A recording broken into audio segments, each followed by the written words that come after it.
जय हिंद। मैं सरफराज अहमद। पिछले वीडियो में हम लोगों ने 2 मिनट के ज्ञान की सीरीज जो थी उसमें एक टॉपिक हम लोगों ने देखा था कि नाउन ऑलवेज सिंगुलर्स। आज फिर हम उसी से रिलेटेड एक और टॉपिक डिस्कस करेंगे। अगर आप व्हाइट बोर्ड पर देखें तो नाउन ऑलवेज सिंगुलर की कैटेगरी में एक और जो है टॉपिक हमें पढ़ना है और उसको हम लोग पहले बेसिक समझ ले, फिर कुछ क्वेश्चंस करेंगे। जैसे अगर देखें कि कुछ नाउन ऐसे होते हैं जो दिखते हैं सिंगुलर दिखते हैं प्लूरल।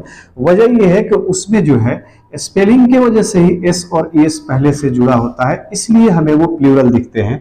लेकिन उनका नेचर क्या होता है कि वो होते हैं सिंगुलर। अब इस कैटेगरी में कौन कौन से नाउन आते हैं तो आप देखेंगे नेम्स ऑफ सब्जेक्ट्स। जो सब्जेक्ट्स के नेम होते हैं, बहुत सारे ऐसे सब्जेक्ट्स हैं जिसको अगर हम उसका नाम अगर बोले तो उसके लास्ट में ऐसा आता है, जैसे मैथमेटिक्स, फिजिक्स और सिविक्स। तो ये भले ही दिख रहे हैं लेकिन एक सब्जेक्ट के नाम है, इसलिए ये सिंगुलर होंगे। अगर देखें नेम ऑफ डिजीज तो बहुत सारे डिजीज हैं जिनके नाम जो आते हैं वो लास्ट में एस आता है। जैसे रेबीज आता है, डायबिटीज आता है, इसमें सब में एस है, पर ये एक डिजीज का नाम है इसलिए ये सिंगुलर होता है। और ऐसे ही नेम ऑफ गेम्स, कुछ गेम्स भी होते हैं जैसे बिलियर्ड्स है ना, ड्रॉट्स है।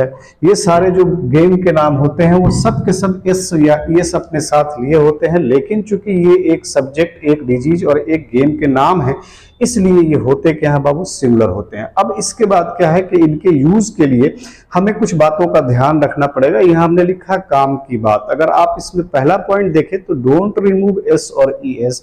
ऐसा नहीं है कि इसको एस और ई एस हटा के हम सिंगुलर करें, इसकी कोई जरूरत नहीं है। और डोंट यूज ए और एन, इसके साथ ए और एन भी यूज नहीं करते हैं क्योंकि ये किसी सब्जेक्ट के नाम है ना, इसलिए। और ये हमेशा अपने साथ वर्ब कौन सा लेके चलते हैं, सिंगुलर वर्ब लेके चलेंगे। भले ही ये एस और एस की वजह से, लेकिन ये एस और एस जो लेके चलते हैं ये प्लूरल बना के नहीं लगाया जाता है, बल्कि इसको ये स्पेलिंग की वजह से ही एस और एस उसके लास्ट में आते हैं, तो ये सिंगुलर होते हैं। अब कुछ क्वेश्चंस दिए गए, उसको अगर देखें तो पहला वर्ड दिया गया, सेंटेंस दिया गया दिस न्यूज, और ऑप्शन है इज आर करेक्ट। ये न्यूज जो है ये एक अपने आप में वर्ड है जो एस पर खत्म होता है, इसलिए ये सिंगुलर होगा। तो यहां पर हो जाएगा आपका दिस न्यूज इज करेक्ट। दूसरा ऑप्शन देखिए he is very weak in.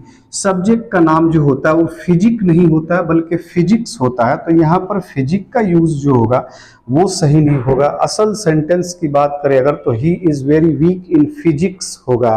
Billiards ये एक खेल का नाम है, अगर देखें तो भाई इसमें एस लगा हुआ है, ये एस इस वर्ड में स्पेलिंग का हिस्सा है।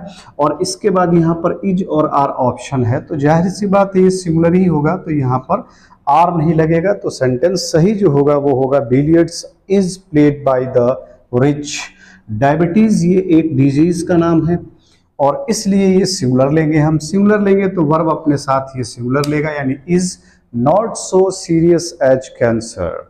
तो ये चारों सेंटेंस आप अगर ठीक से समझ गए होंगे तो उम्मीद है कि इस टॉपिक से रिलेटेड बातें आप समझ पाएंगे और अपने जीवन में या अपने डेली लाइफ में अगर ऐसी बातें होती हैं गलतियां तो उसको आप सही कर पाएंगे। अब एक लास्ट में क्वेश्चंस दिया गया जो आपके लिए है और वो क्वेश्चन है my mathematics is are not very good.